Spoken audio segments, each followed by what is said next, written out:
Bring it a little bit closer. Are we live? Are we live yet? I'm not sure if we're live.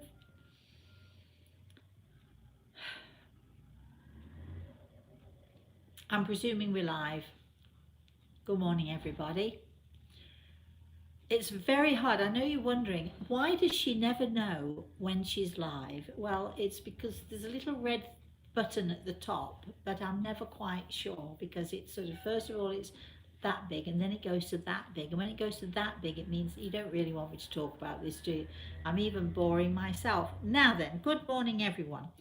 And first of all, before we begin, I'd like to say good morning to my spirit guide, Grey Eagle, who, as always, is by my right side. Cachorro is not here today. Finally, hallelujah, he is at the groomers. Oh, golly, and he needs it. So we have Michelle also sitting on the floor once again. Say good morning, Michelle. Good morning. All right. And we have the bin men who just went by. For all of you who are wondering, what is that noise? It sounds like a plane going by. That was the bin men. All right. So, you don't call them the bin men here, do you? It just occurs to me. That's such a British thing to say. The bin men instead of the garbage men. All right. So, what are we going to talk about today, Michelle? Oh, I know. Dabbling. Yes. It has been said to me many times by many people, usually those who are being a little bit critical, but occasionally by people who are concerned that, people, because there are people who do dabble. When I think of dabbling in this subject, I think of people who go out and buy a pack of tarot cards. They don't know what they're doing, but they'll have a go anyway. Or the people who will sit and, oh, let's do the Ouija board. That's dabbling. People who also, sort of try different things without really knowing what they're doing, dabbling. And it reminded me this morning because we had an email from a lovely person. I'm not going to say too much about this person, but having all sorts of issues, all sorts of problems, has been dabbling. And consequently, when you dabble in anything at all, you're asking for trouble because you're going to make a mess of it, aren't you? Unless through the dabbling you find a good teacher. So we actually gave this person some advice this morning, suggested that he do a few things. But one of the things that I like to give people advice on is get a good teacher. If you feel that you've got a gift, if you feel that you are able to heal, or that you would like to become a healer, if you feel that you'd like to know more about this subject, the very first thing that you do is you get a good teacher, don't you? If you dabble, you're asking for trouble. People actually will look at me sometimes. You'll be surprised when I tell you this, but people will actually come up to me from time to time and look me right in the eye and say, you shouldn't dabble in this stuff. So to be clear, I don't dabble. I work 24/7 for the last for over 40 years. Been doing this. It is my life's work. A lot of people, I was surprised a few months ago because somebody wrote about me on Twitter, and a couple of people who are very much considered to be at the top of their game, let's say, people who really know what they're doing in this area meaning the spiritual area, actually wrote and said, her, meaning me, she is an icon. That just means I'm old and I've been around for a long time. So, but it is nice that there are people who can see that, we are not dabbling, we are serious about this subject. This is a subject that we have been involved in for many years, and we do know somewhat what we're doing.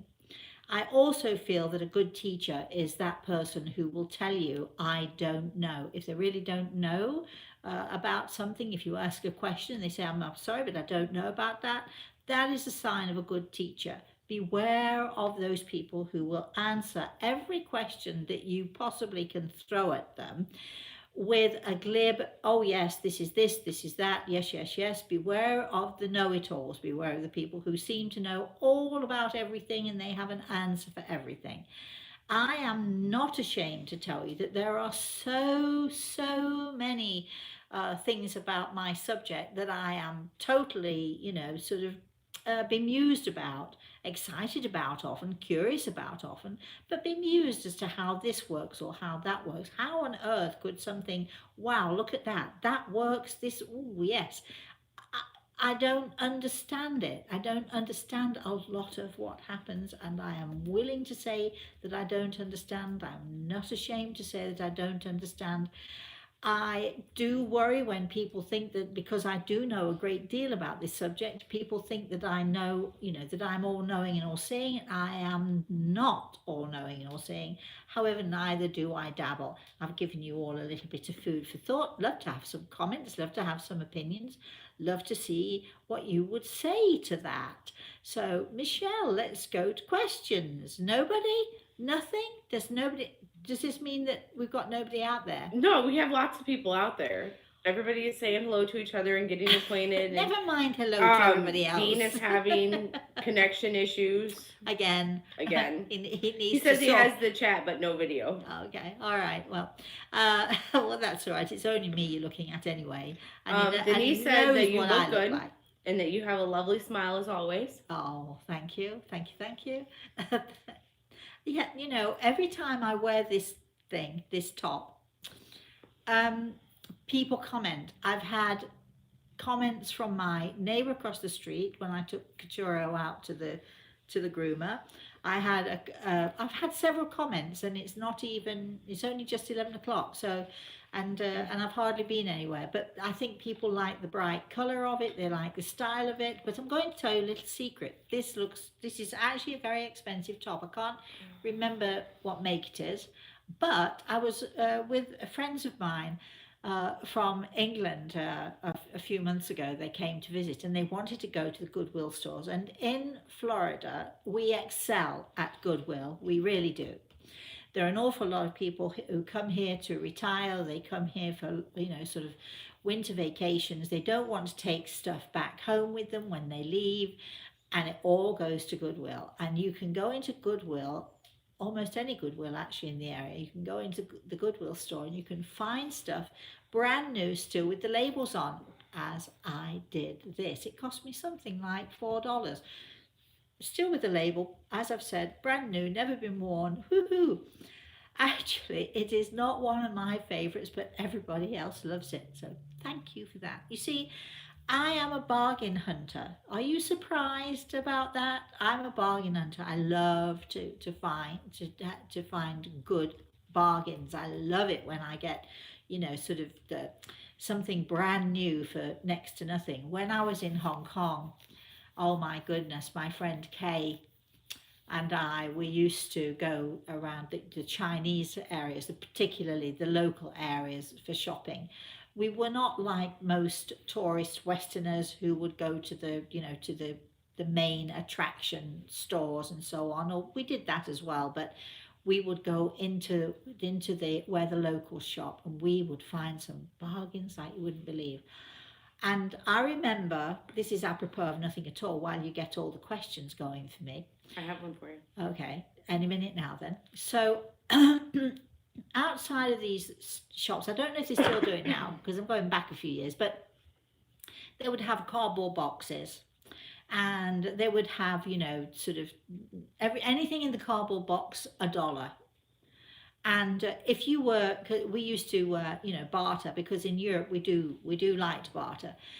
So I'd sort of go hunting and scrounging in the cardboard boxes to see what I could find. And this particular day, I found, it was supposed to be a white skirt, sort of long, full length, and tiny, tiny, tiny pleats in it. I didn't care about the pleats, but tiny, tiny pleats and beautiful drop waist. And it was a lovely quality, except that it was almost black. It was so dirty. And it was $1. And I found a blue blouse in there, silk actually, with gold thread. And I can't remember, a couple of other things. And I looked at the guy in the store and I said, I had about 3 or 4 things in my hand. I said, $2, $2. And he said, yes, took it. Anyway, I can remember I went home and put this filthy skirt in a bucket of bleach because I didn't care. If it ruins, it ruins. Put it in a bucket of bleach overnight, brought it out the next day, snow white. Of course, I washed the blue silk blouse with the gold thread, and I was giving a workshop. I was doing a workshop, and I wore this along with a beautiful silk jacket, also from Hong Kong, all embroidered, really beautiful thing. And I remember there were 3 or 4 ladies, very beautifully dressed, one French and a couple American and so on. They were attending the workshop, and they came up to me and they looked at me. We can see the way you dress. You must have got this from France, or where did you get this from? France or Italy? You look beautiful. Well, the whole outfit, including the shoes, was less than $10, I have to say. And I never said a word to them. I just smiled and nodded and let them think, But if you go into cardboard boxes, you never know what you can find. Do we have any questions? I'm rabbiting, rambling on it. Yes, but I am giving you a little insight into my life, other than, the spooky stuff. Right. Go for it. We actually have a question that Lori emailed in. Hi, Lori. Yes. And it says, "Good morning, Michelle and Rosemary. Good when morning. I was a little girl, about 2 or 3, I remember having an imaginary friend. She was a little red-haired, curly-haired girl named Kim. I've always wondered who she was. My mother punished her out of me after days of giving me the dickens about talking about this Kim. She made a big to-do about telling me that she had sent her away and would spank me if I ever mentioned her again. Oh. I've always wondered who or what Kim was." Well, she was your imaginary friend, but we know now, Laurie, I'm not necessarily speaking to your experience, but I know from my own personal experiences as a child, I know from my daughter's experiences, and also with my grandson to a lesser extent. But very often, and it very often happens with children who are, only an only child, or children who are very often left sort of on their own to get on and play on their own. And very often that imaginary friend can be simply a child in the spirit world. It could be somebody who connects with your family. It could be, well, there are a number of things that child could be the connection with you. Sometimes, though, it's simply somebody who has no family connection. Yeah, that'll do.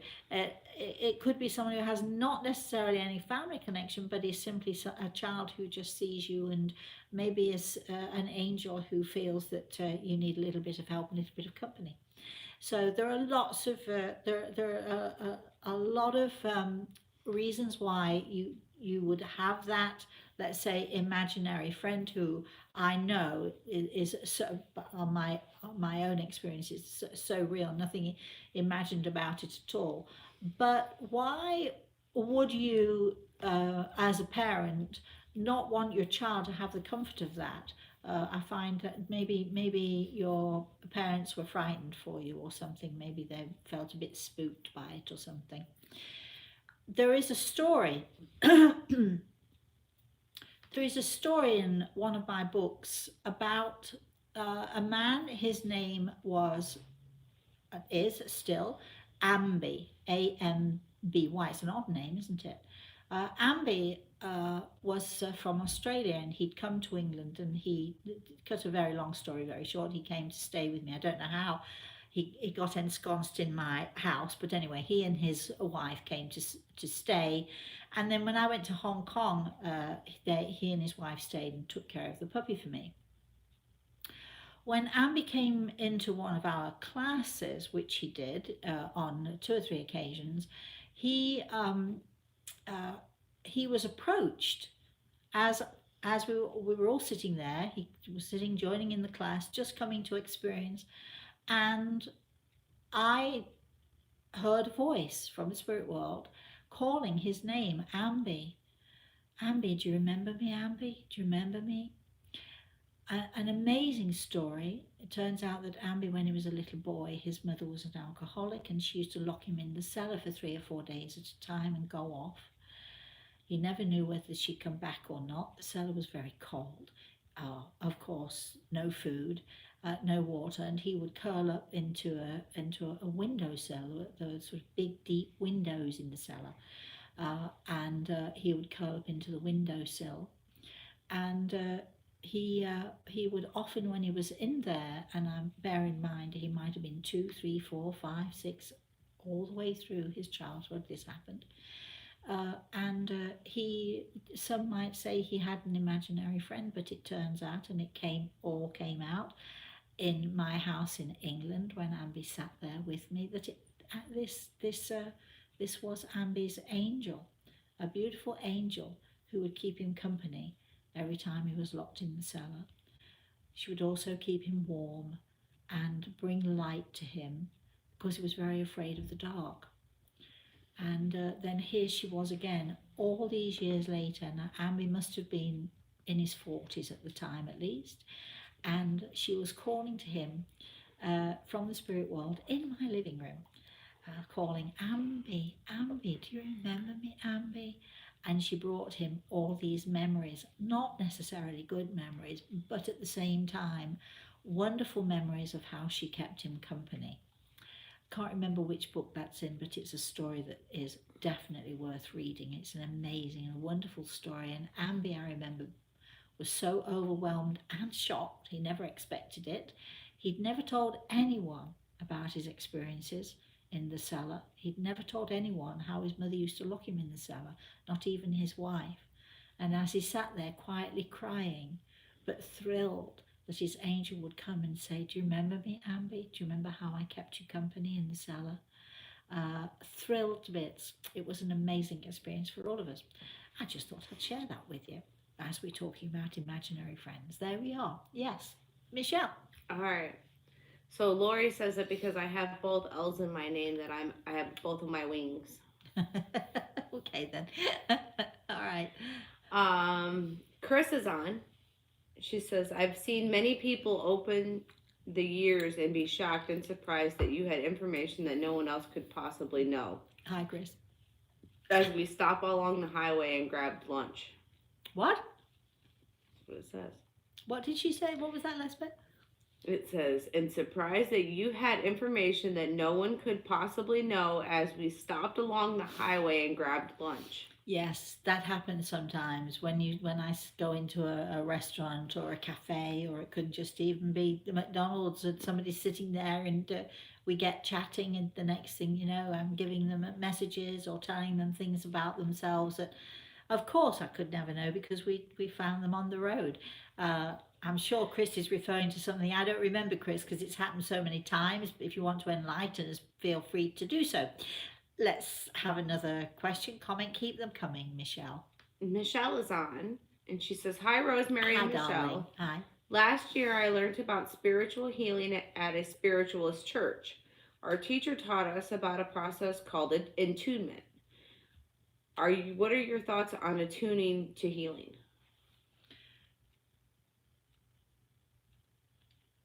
Right, I'm trying to think how to phrase this. All right, attunement is simply learning to raise your level of consciousness, in other words, to sort of lift yourself, to be aware that, and to be open to all things that are out there. And it's like tuning in, it's like music, really, tuning in to your energy. So a tuning in or attunement is simply tuning into your energy, which is, we did this yesterday on the show. I'm trying to show people how to tune into the energy that they have, how to understand that we have this energy field, this aura around us, and that we can build on it, we can create it, we can create the right kind of energy for ourselves. But we also need to be aware and in tune with anything that we're seeing, hearing, feeling.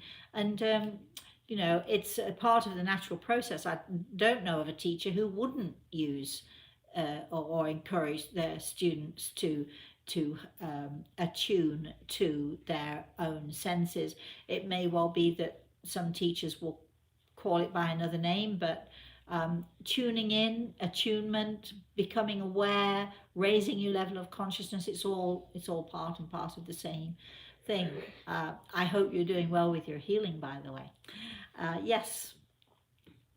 Sharon is on. Morning, Sharon. And she said, as a young child, I saw a woman by my bed talking to me. It was the middle of the night, and my mother came into the room saying, "Who are you talking to?" My answer was the lady. I always wondered who she was. I'm not sure, but I'm so glad that you had that experience. I think I've told this story before, but my friend, um, a very good friend of mine, tells a story. Uh, I'm going to say he would probably be about 5 or 6 years old. I can't exactly remember, but just a boy. And he woke up this particular night and he saw a figure at the foot of his bed. And it frightened him.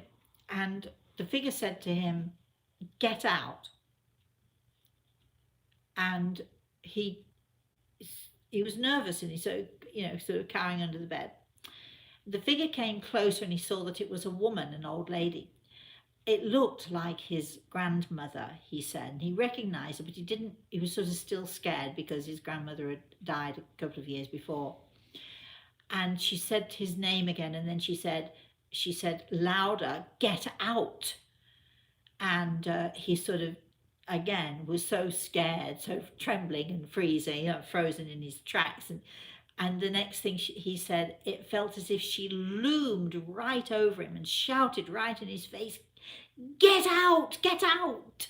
And he leapt out of bed and ran to his mother's room, crying, "Grandma's shouting at me," whatever it was he was shouting. And his mother woke up and said, what on earth is the matter? And as he's telling her the story, they heard this major crash in his bedroom, and they rushed in to find that the ceiling had fallen and had landed on the bed. And had he been in the bed, he would have been crushed. About that for a story. And he remembers that very clearly, as does his mother. I've spoken to his mother. So, as we say, there are more things on heaven and earth. And how can you not be excited about that? And how can you not always be curious and wanting to learn more and more? Even though I have been doing this for so many years and sort of know such a lot, there's always more to learn and more exciting experiences that I hear from people. So please feel free to share your experiences with us. Michelle.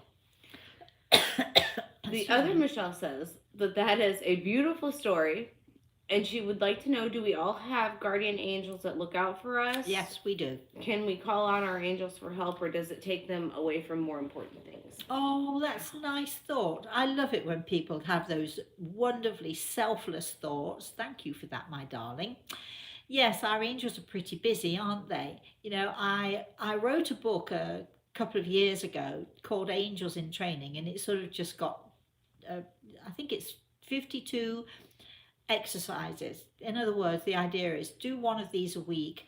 The book is called Angels in Training, and it's really basically showing us how we can help our angels so that they don't have such a burden if we are prepared once a week to take on the burden of doing something either for ourselves or for other people, for our neighbors, for our friends, for our family, and also, again, I'll say it, for ourselves as well. Doesn't that mean that our angels have less work to do? So my daughter and I comprise this little book, and it's fun. And I very often will have my students doing what I call is an angel action. Do we all have our angels? Yes. Can we help our angels out? Without a doubt.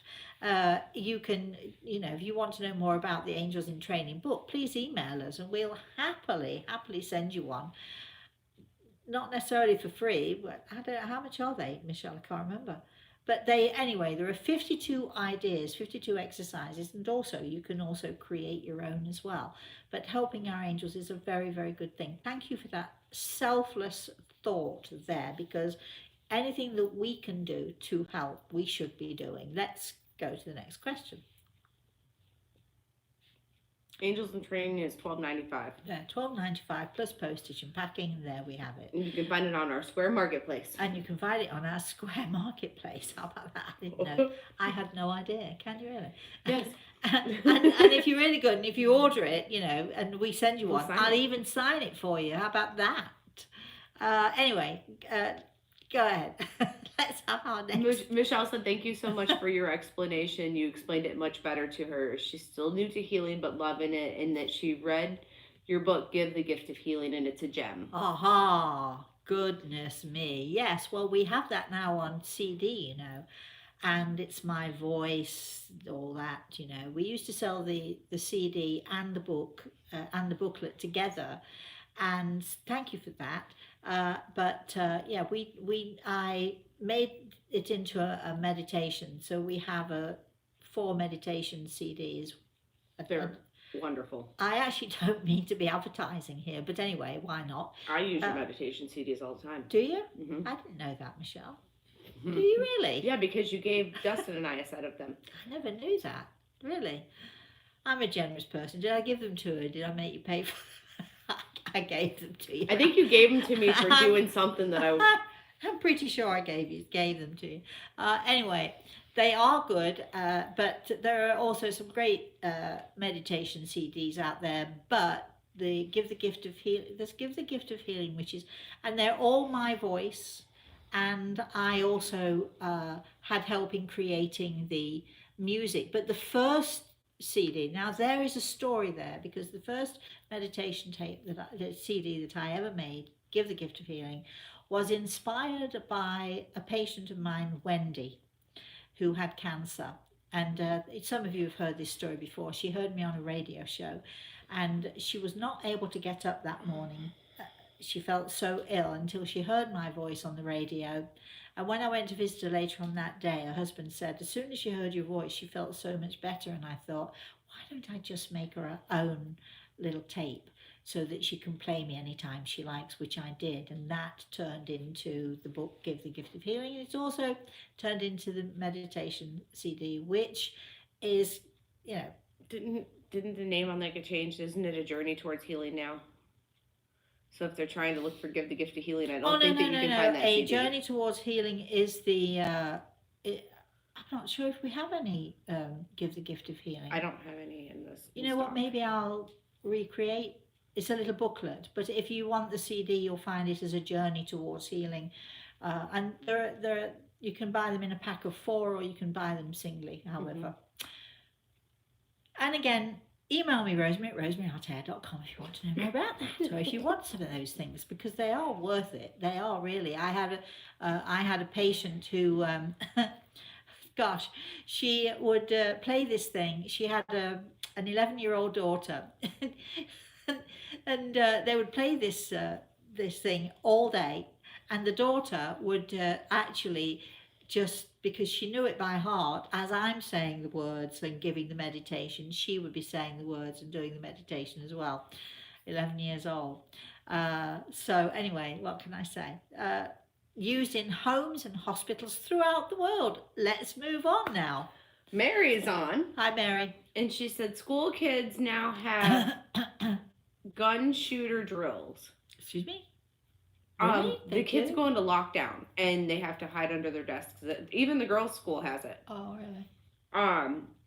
She wants to know what your opinions on our guns and do they belong in the home? Oh, this is a controversial thing, isn't it? This is very, very controversial. In my country, the police are not allowed to carry guns. I know in America, every policeman out there has a gun, and we hope that they are all responsible for them. And I think that the Constitution, the American Constitution, is, it's arguably, every citizen has the right to carry a gun, etc., and etc. But it's difficult. It's a difficult subject. So I'm going to do this from a personal stand. It's not my opinion for everyone. It's only my opinion for myself. I personally do not own a gun. I I have a good friend who carries a small pistol in her purse, and even when we're out and even when we're having dinner, she carries. I'm not quite sure what that's about. I do. So there are people who carry guns, there are people who have guns, and there are people who feel safer with them. I personally do not. Uh, but I can't. It's difficult, isn't it? Um, I think we have to start by banning violence on TV, banning movies, uh, Video games. video games. I mean, how many teenagers, and even younger than teenagers, sit on their video games and play these violent, seriously violent games? And violence begets violence. Uh, Often kids think that that may be the solution. Especially somebody might be being bullied. They think that punching someone or shooting someone is the solution to stopping it, but it isn't. So I think that more to the point, the subject of whether or not you carry a gun, believe in carrying a gun, I personally do not, but I do understand why people do. I'm not particularly for or against. I think it's when you start generalizing, you get into trouble. I think there are people who do need or feel the need for protection. Who am I to say that they don't? However, if we could stop violence at its core and with our children, and ban those video games. Or I know you can get anything and everything on the internet now. I can go on the internet. If I knew how to do it, I could get all the stuff to make a bomb or to make a gun or to do anything. So Mm-hmm. it's hard to ban, but I really do feel that legislation, particularly with our young, should be harsher and stronger. um, then again, if you don't believe that the government, because that, if you're not careful, you get into the big brother thing, then shouldn't we be holding the parents accountable more? Shouldn't parents be more accountable? You should not allow you. So my daughter only allows Reese to have so much TV time or so much, sort of iPad time or whatever. It's really down to the parents. We're getting into a weird area. Let's move on to something I else. have a great question here. Yes. Go ahead. Patricia would like to know, Morning, Patricia. Morning. is Good there morning. a way to affect our aura and meditation? Yes, didn't you watch the healing show yesterday, my darling girl? I'm trying very hard to explain each week as we go through our healing sessions. Of course, there is, we, by our attitude, by the way we're thinking, by, trying to, even if it's only for as long as your healing or your meditation lasts.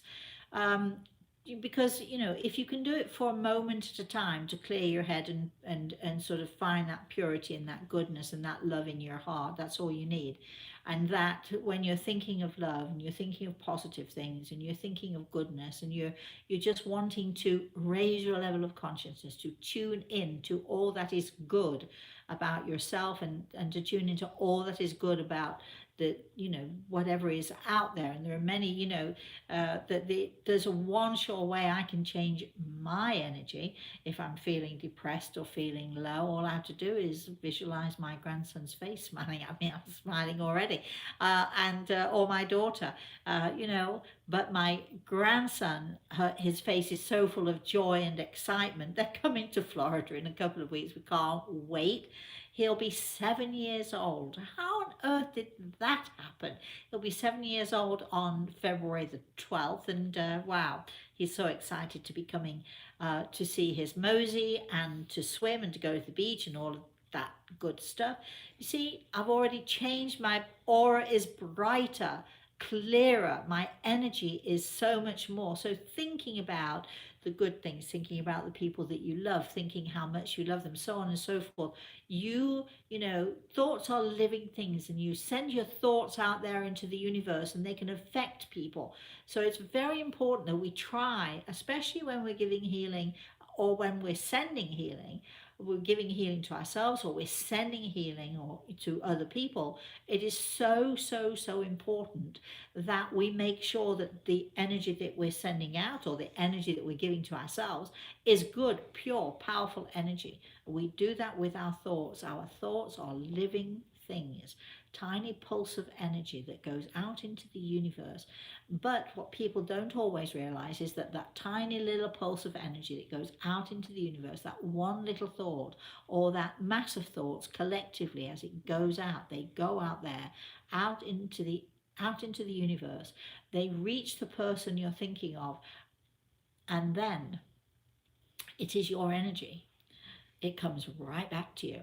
So if you're sending out negative energy, it's going to come right back and hit you right here, kid. You don't want that. If you're sending out good energy, good, positive, powerful energy with love and joy and light, out it goes.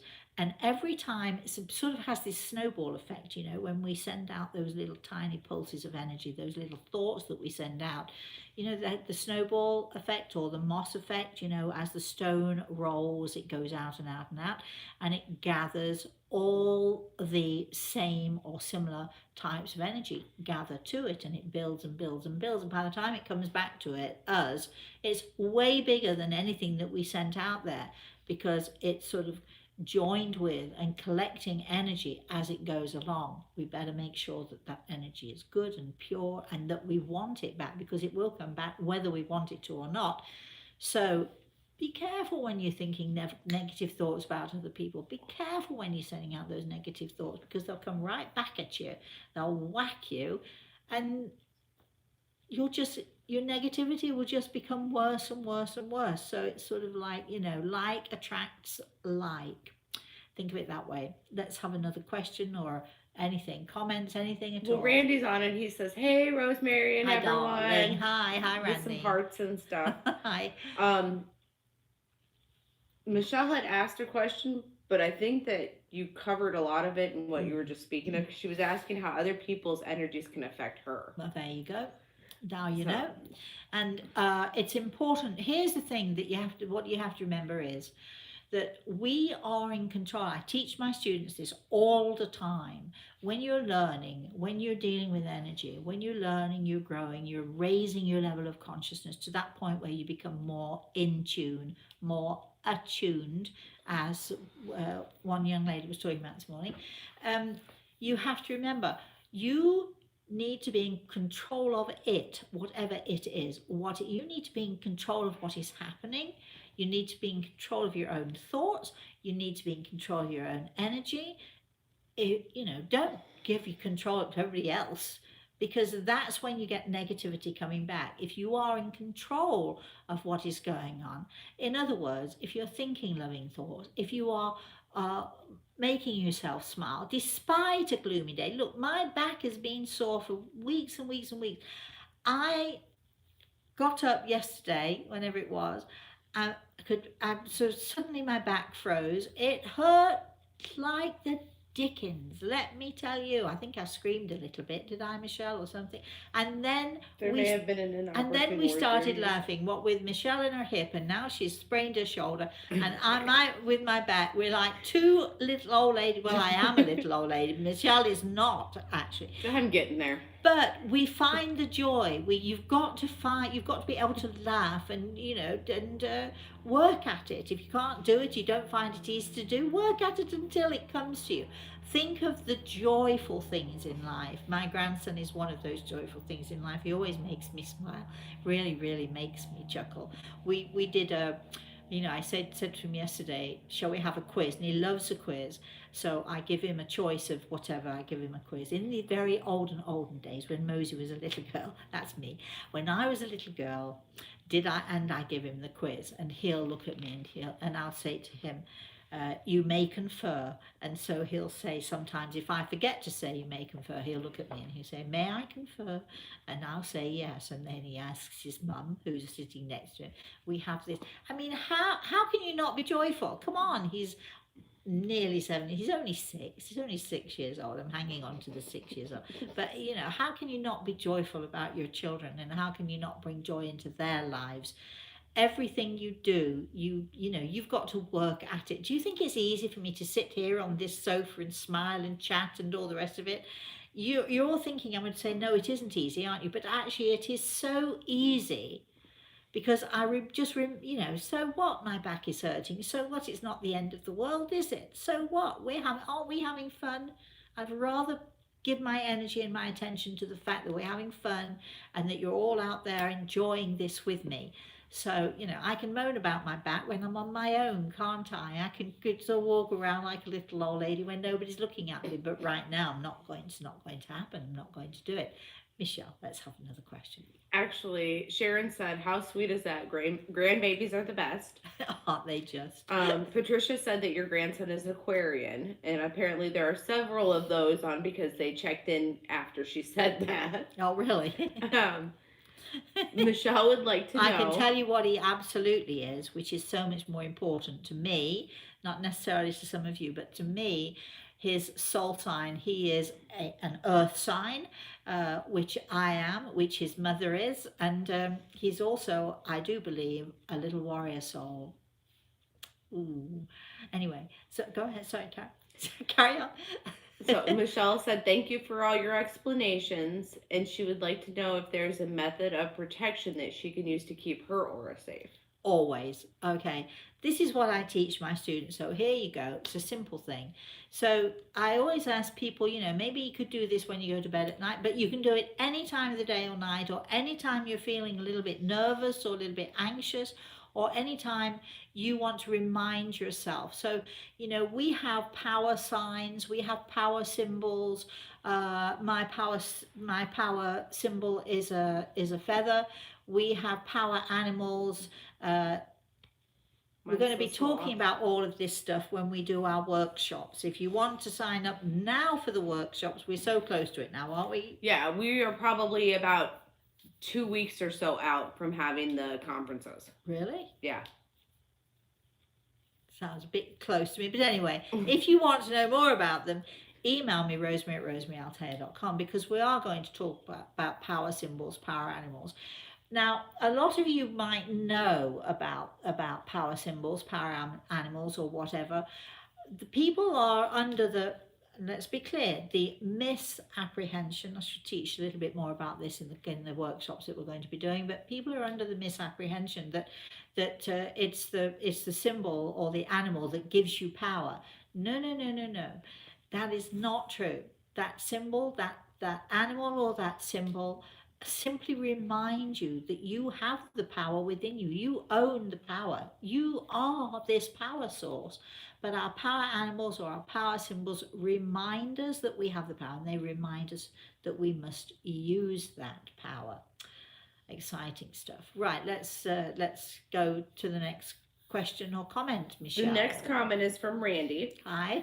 And he wants to say, thank you. Wait for it. Oh.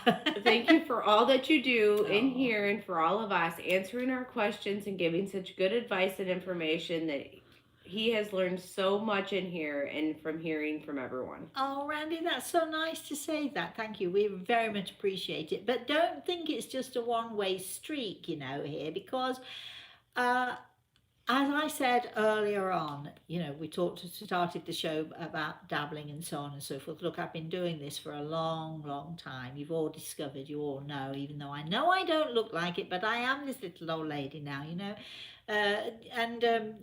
Not that I'm ever going to. Well, you're not that little. You're still bigger than me. Anyway, so I'm this old crotchety thing now, but I've been doing this for well over 40 years. Well, actually, all of my life, to be honest with you, but on a professional basis, well over 40 years. And there's always something new to learn, and just being with all of you and hearing the questions, and some of the questions I've heard before, and some of them are quite surprising and interesting, and it's, makes me think, it makes my brain work. So don't think it's just a one way thing going on here. You give back every time you ask a question, every time you send out a lovely thought to us, you give back to us, so we enjoy it just as much as you do. Let's have our next. Sharon said that she's glad you're having fun with this too, Always. and that I'm sure that there are times our questions or comments must amuse Gray Eagle as well. Mm. Yes, you're right, Sharon. Yeah, we sometimes do have a little chuckle to ourselves, but that's all right. And Grey Eagle says, but no judgments. We never will judge, because there is not one single question that is a silly question. It might sound silly to you, or you might be nervous about asking a question. You might be thinking, well, that sounds too silly, or that sounds too simple. I can't ask her that because she'll think I'm really weird or whatever. No question is a question that we will ignore. So please feel free. However weirded out you might be with a question, how nervous, or however you think the question might be an insignificant one, to us it's important. To Grey Eagle it's important, and he would like to say that to all of you. So let's have a next question then, Michelle. Randy said that he's always seen and been given a staff in his dreams and in his visions, and he wondered if that's his power symbol, but he definitely wants to do the workshop, and he's sending us an email. Okay, all right. Well, we're not even sure how much we're going to charge it. Unfortunately, we do have to charge for the workshops, my darlings, I'm afraid, but I got to pay the bills somehow. But it's not going to be hundreds of dollars. We're not, this is not going to be, because I do like to feel that, we make ourselves as available as we can to as many people as we can, which is why, I do 3 shows a week, and we don't get paid for any of them. That's not right, is it? Why do I give? Well, I'll moan and complain to myself later on. I do it because I love it. Don't you love it? Don't you love to share it with me? Isn't it great? Moving on. Moving on, we have Missy online with us Hi, today, Missy. and she says she wanted to ask about mental health and spirituality.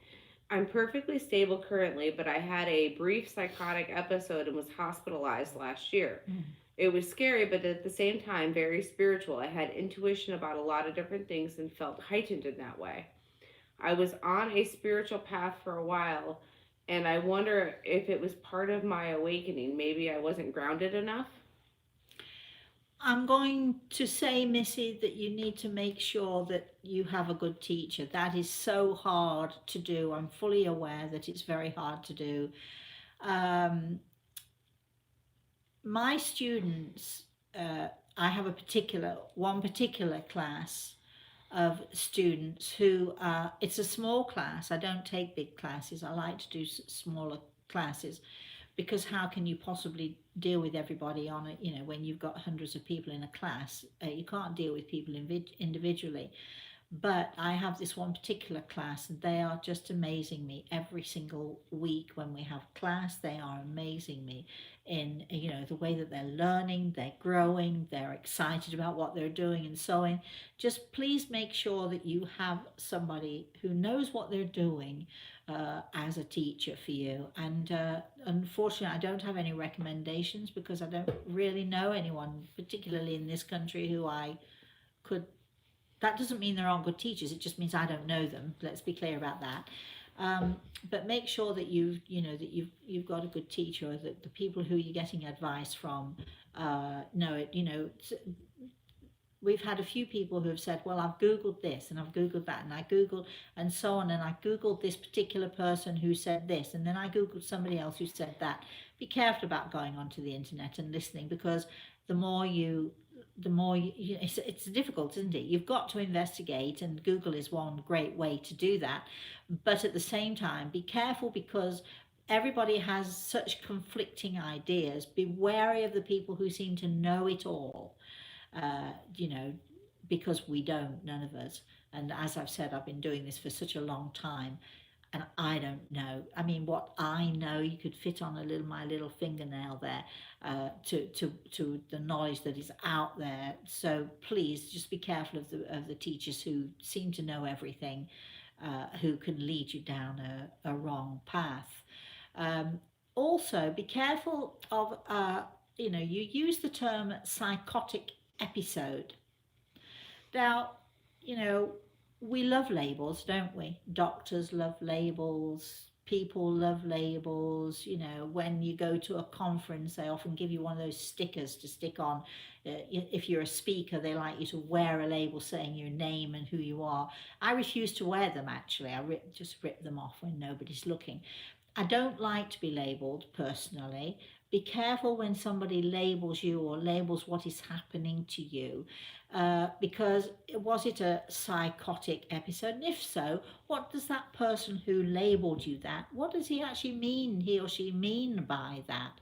Because one person might use the term psychotic meaning one thing, and another person might use that same term to mean something else entirely. Be careful to label yourself, and be careful to talk about psychotic episodes, or sort of, you just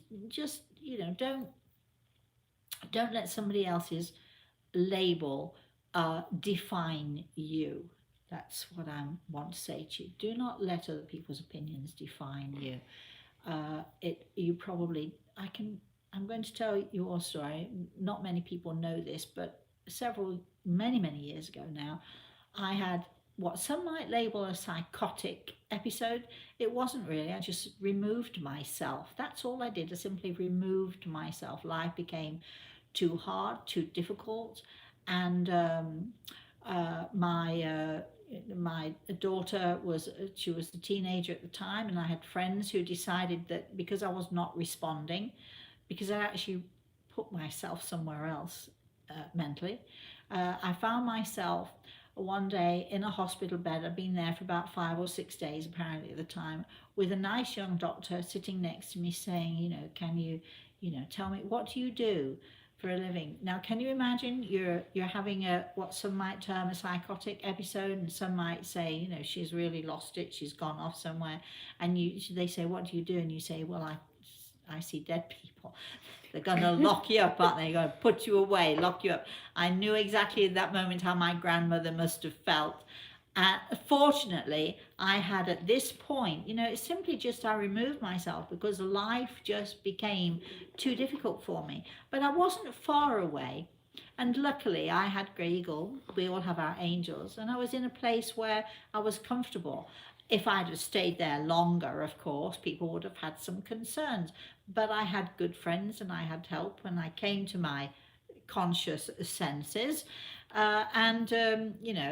Actually, took myself out of the hospital with a couple of nurses saying, if you leave here, you can't come back, if you collapse on the door. And so on. I thought, I've got to get out of here, otherwise they're going to put me in a straitjacket. Again, just like my grandmother. We all have those episodes in our lives. Do not let them define you. Do not let them, those episodes or those people who have their opinions, do not let them, decide who you are and who you're going to be. I told a story yesterday on the healing show about one of our patients who came to us diagnosed as schizophrenic, uh, through no fault of his own, and through, I'm sure, very well intentioned parents, very well intentioned doctors, very well intentioned carers, very well intentioned psychiatrists and psychologists. And you know what they say, right? The road to hell is paved with good intentions. And this young man, now in his late 40s, was definitely living in a hell. All of the, all of the making of all those people who were now feeding him drugs, so he allowed his parents to define him. He allowed his doctors to define him. He allowed his psychiatrists to define him. I am not saying that people don't need a doctor's help. What I'm saying is, please be your own advocate. So if a doctor or a nurse or a psychiatrist, whoever it is, or a family member, whoever it is, says that your behavior is whatever it is, just don't be afraid to question. Be your own advocate in this. Do not allow other people to define who you are. Next question. I feel as if I've Randy just said that he lectured. will. So sorry about that. Randy said he'll gladly pay for the conferences. Oh. Michelle says that your classes sound wonderful, and can we join your class at any time, or have I missed out on the first one beginning? You can, if you are interested in our conferences, email us. In the subject line, put, what are we calling them actually? Conferences is fine. Confer- Conferences, webinars, anything Webinars, like that. that's, yeah, webinars, or whatever it is, word it as you will. If you put it in the subject line, we will know where to put it, and Michelle will be able to deal with it quicker and easier. If we have to read through reams and reams of emails, which we really don't want to do, please email us, but sort of short and sweet is the best way to go. And in English. And in English, yes, I'm sorry, and in English, please. Yeah. But put your interest in the subject line. If you want to know more about the classes, again, put classes in the subject line, and again, and on and on and on.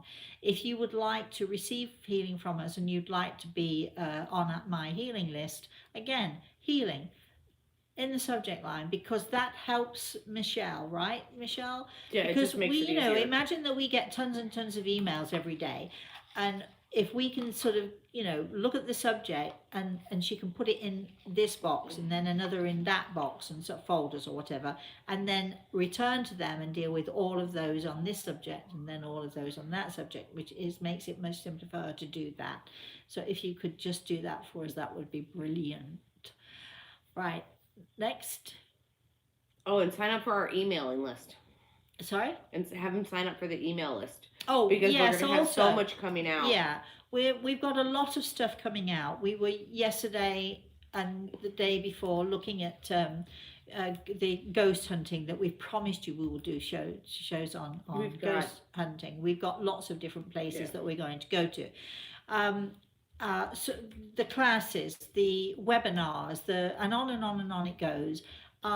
If you are interested and you sort of want to be apprised of that, you must email us and specifically ask, please put us on the mailing list. Subject in the subject line, mailing list.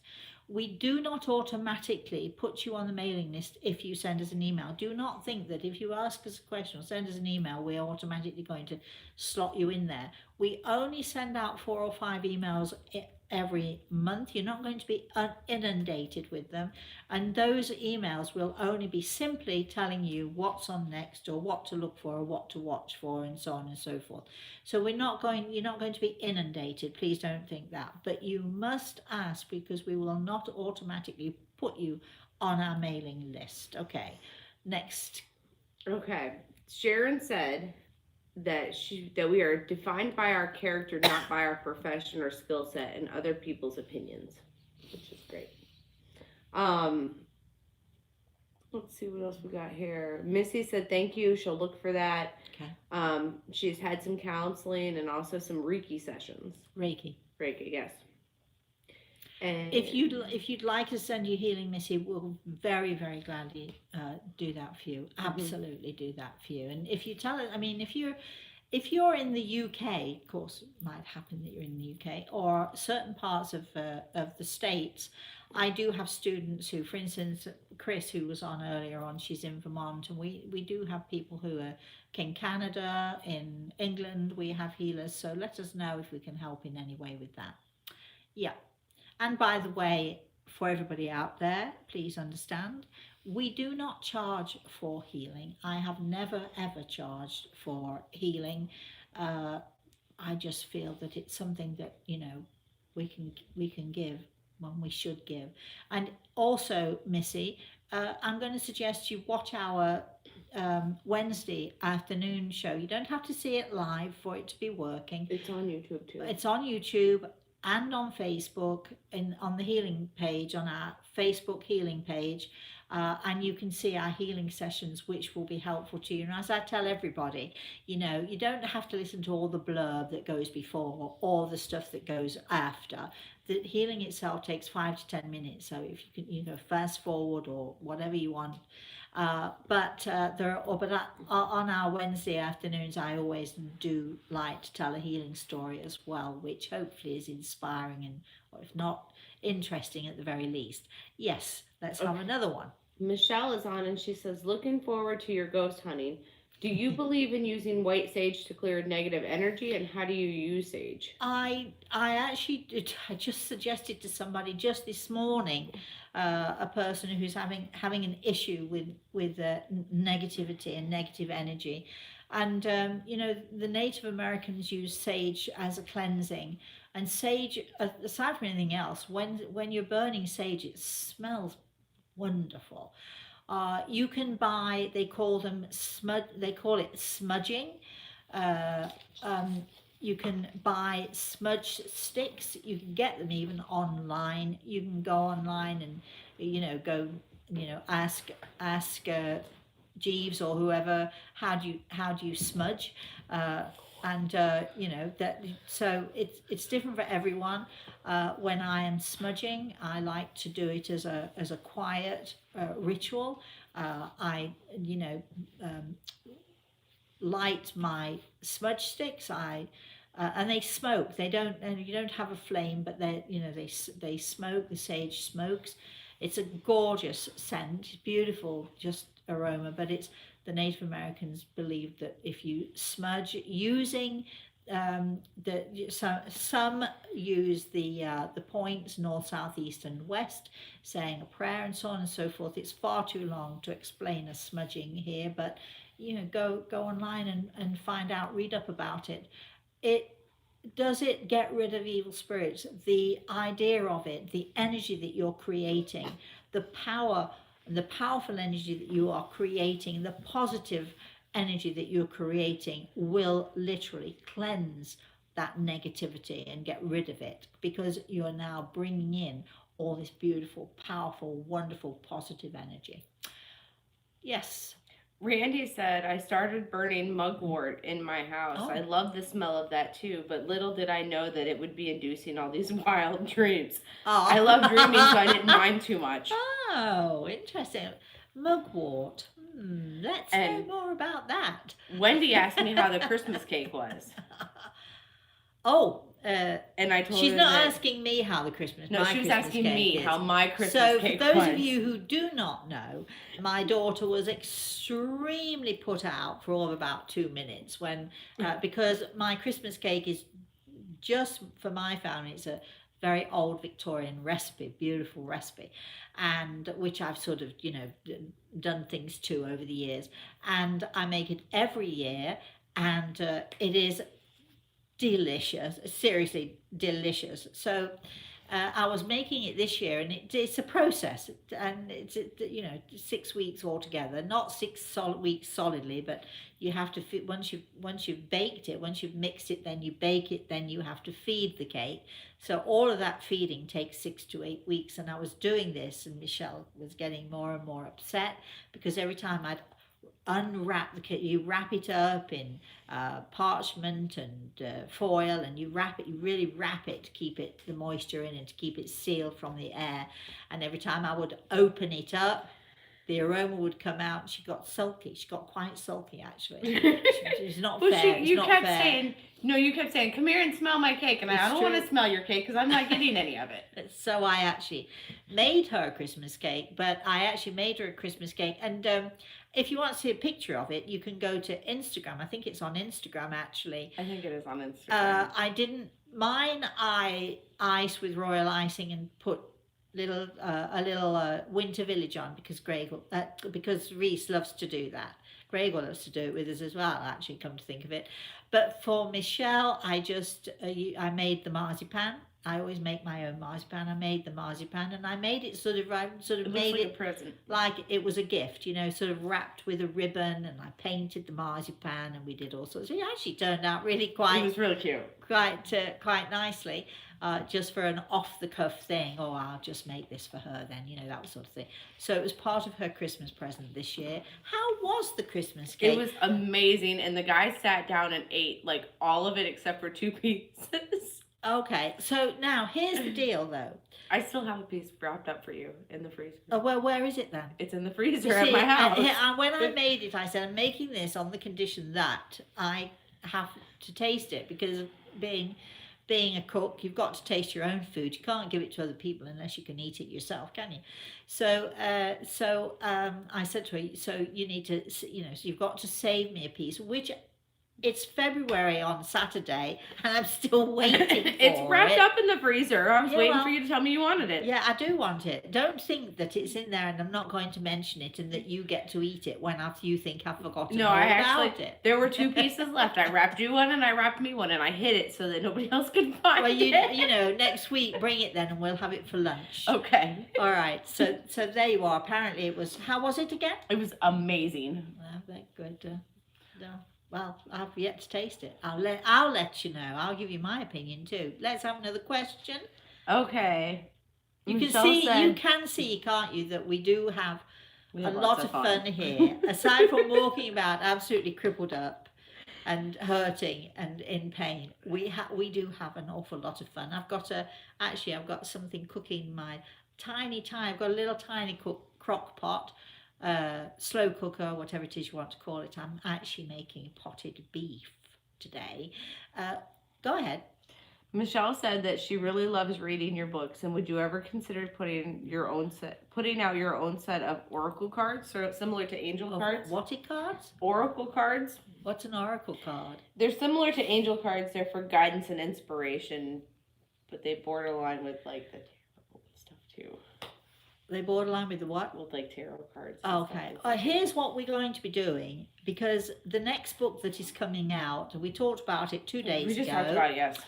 It's called Grey Eagle Speaks, and this is really not my book. This is really Grey Eagle's book, and it's filled with the most amazing wisdom that I've ever heard. And throughout this book, there are questions. Lots of people have over the years have given me questions, and those questions are range from the mundane to the politics. How does he feel about politics? How does he feel about discrimination? On and on and on. So they range from the ordinary human situations that we have in our lives to the spiritual. So this is my Bible. This is my treasure. And when we do this, then I certainly will. We might even do it before in preparation for the book. Michelle can help me with this. Shall we make a set of wisdom cards? Do you think that's a good name? Wisdom cards? What do you think? Why don't you all out there make suggestions for... Email me some ideas. Yeah. Email Michelle some ideas of what you'd like those cards to be called. Not oracle and not angel. No. And remember, these are words of wisdom from the spirit world, words of wisdom from Grey Eagle, words of wisdom from those higher sources, those higher powers, those higher forces, those higher God forces that are out there for us, that Grey Eagle is able to tap into and share with us. So, next. Randy said never enter this live stream if you're on a diet. Never what? Enter your YouTube shows if you're on a diet. Actually, that's not true. Actually, Randy, most of the time we don't eat anything. we really don't eat fattening stuff. Although I did make us a bacon sandwich yesterday. Just can't get more fattening than that. That's so funny. Yeah, but it's got lots of protein, so it's good. Yeah, but generally speaking, no, I don't cook food that is necessarily fattening. And it's not about not eating sweet stuff. It's about how much you're going to eat. It's about, Randy, it's about having discipline to only have 1 or 2 bites rather than the whole cake, right? Everything in moderation. Okay, everything, yeah.